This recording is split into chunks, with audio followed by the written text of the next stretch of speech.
Good afternoon, ladies and gentlemen. Thank you very much for the invitation to Mr. David. I'm very happy that I can share my perspectives on European agriculture in the context of the Green Deal. If we look at some of the main activities in Green Deal is the farm to fork strategy. This is the essential one for us, but there are many other activities that also are relevant for us farmers, whether it is the greenhouse gas emissions reduction, methane, for instance, and focus on sustainable economy, maximizing recycling, and also protection of biodiversity and ecosystems, because agriculture and forestry naturally operate in a very vast landscape. So all of that is something that has an impact on us farmers, but besides all that, we need to take a look at the objectives. The environmental objective is the one that gets most highlighted. No wonder it is. It's called Green Deal after all. But we also need to highlight that there are other objectives there as well. And let's take a look at how these other objectives can be fulfilled. So it is, for instance, competitiveness, resilience of the food system, and food security.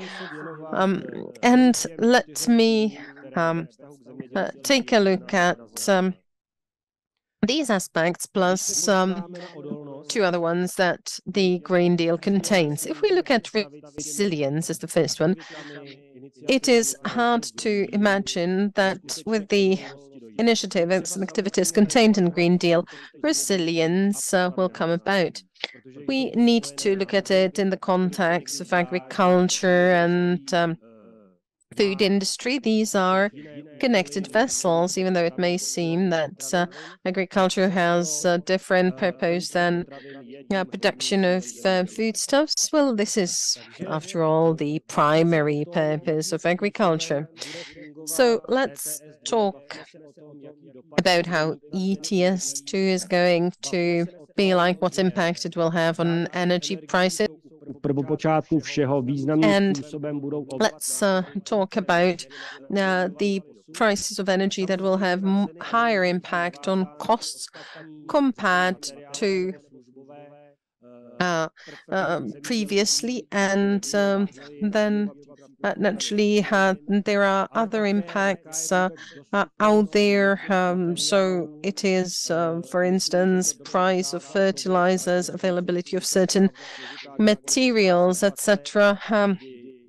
COVID and the current geopolitical situation has shown that, for instance, there is a shortage of certain veterinary medicines. There are no materials for the construction of farming buildings, etc. And if we look at, for instance, the production of machinery, the waiting times are up to 9 months because certain materials, certain technology parts are not available. Green Deal does not really work with how to handle crisis situation, which is a crucial part of the resilience of food production, and this is crucial also in the context of the current war in Ukraine.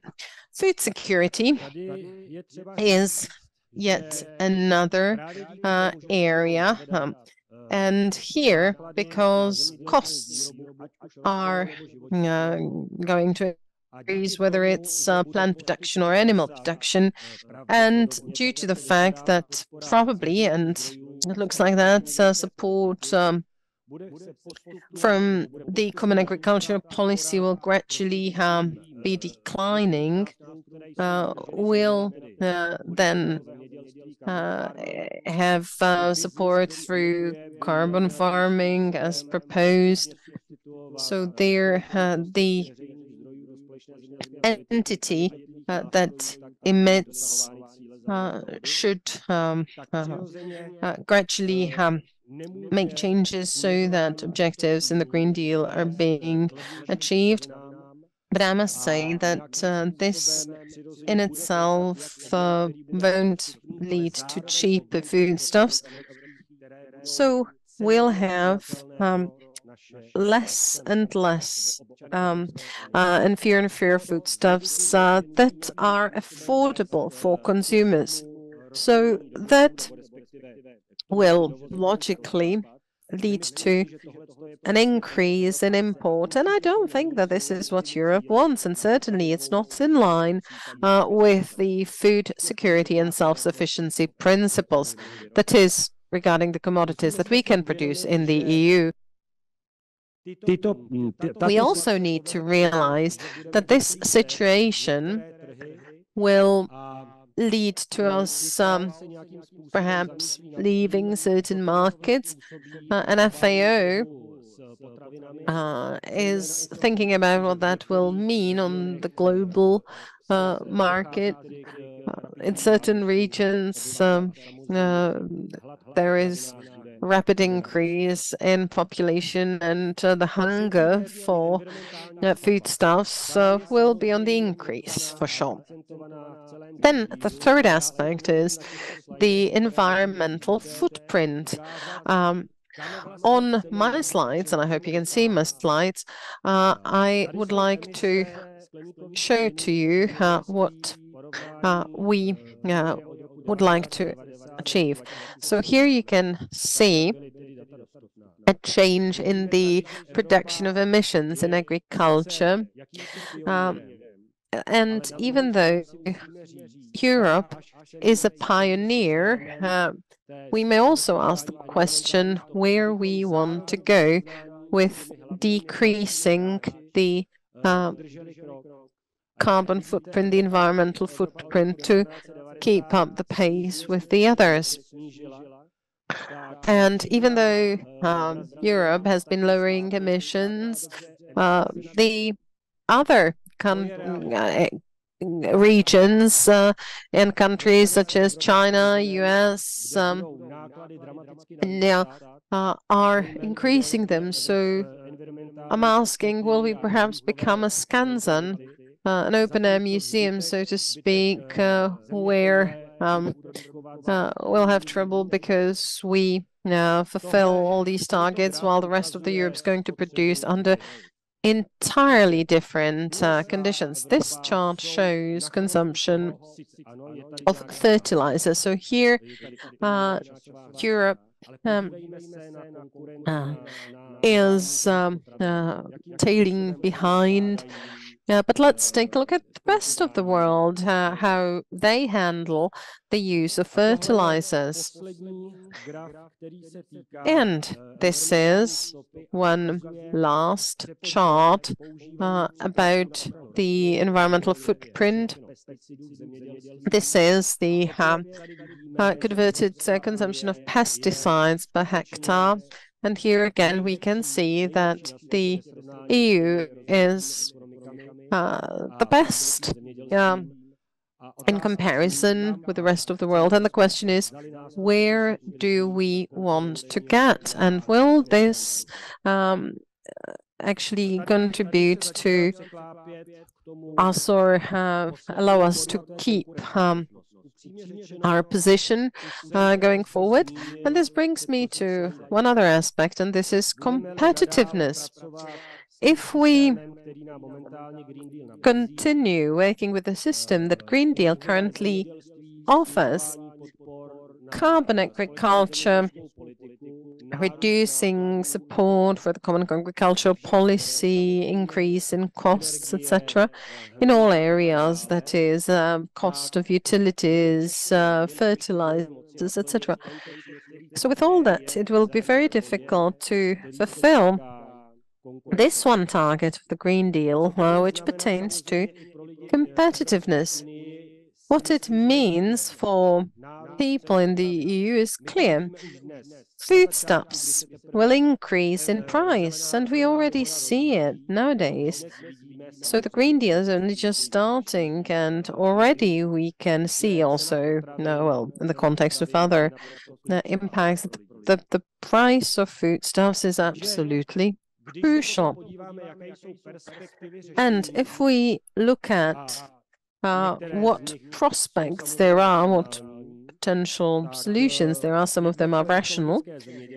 It can be, for instance, environmentally friendly farming, precision agriculture, carbon agriculture, which I've already mentioned, and new technologies of crop production.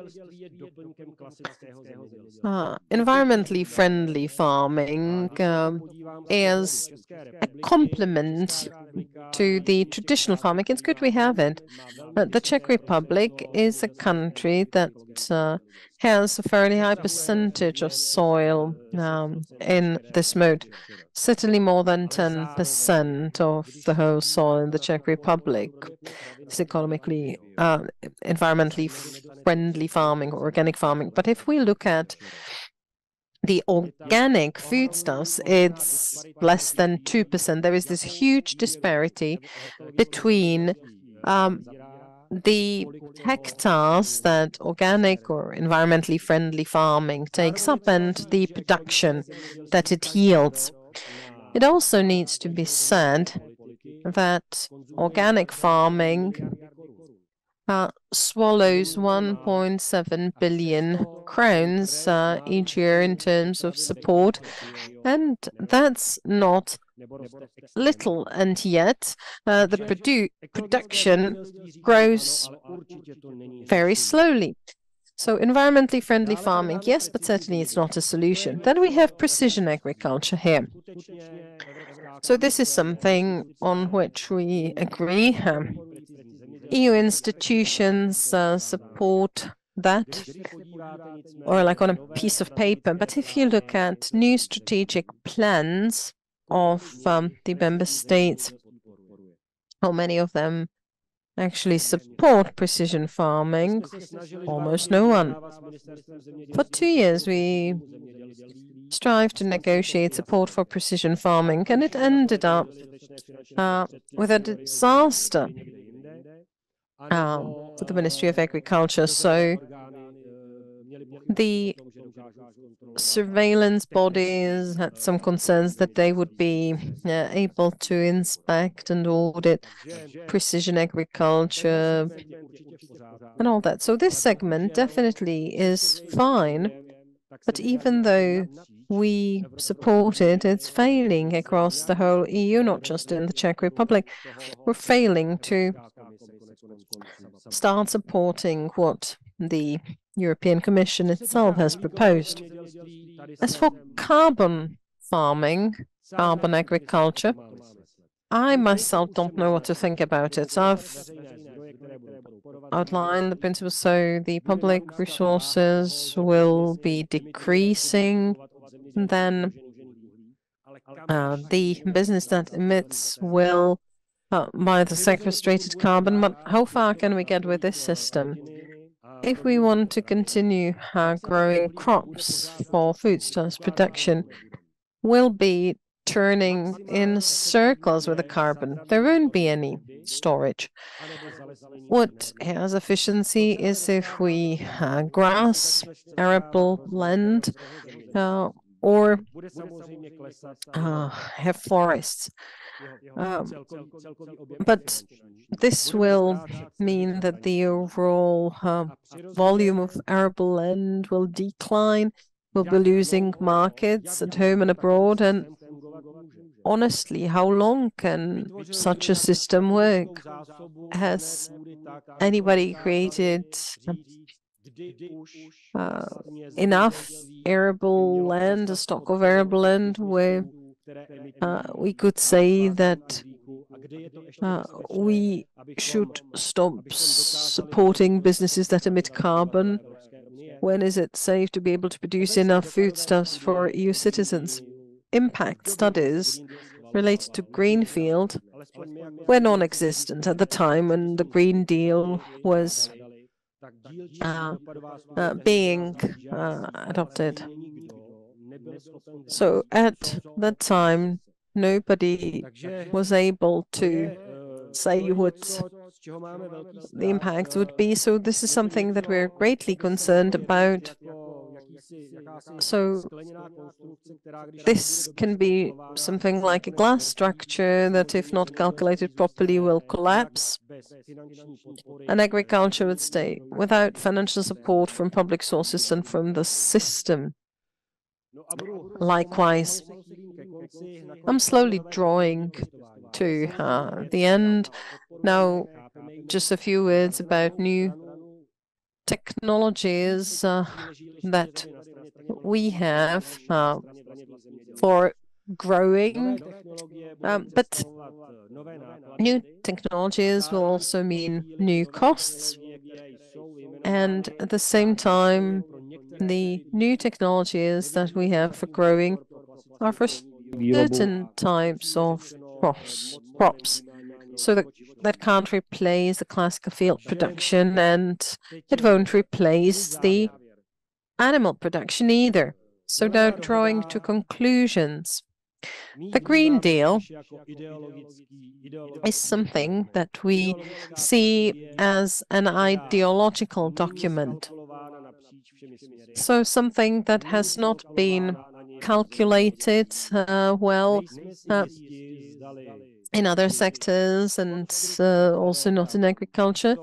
We are not sure whether the structures outlined there shall be operational long term.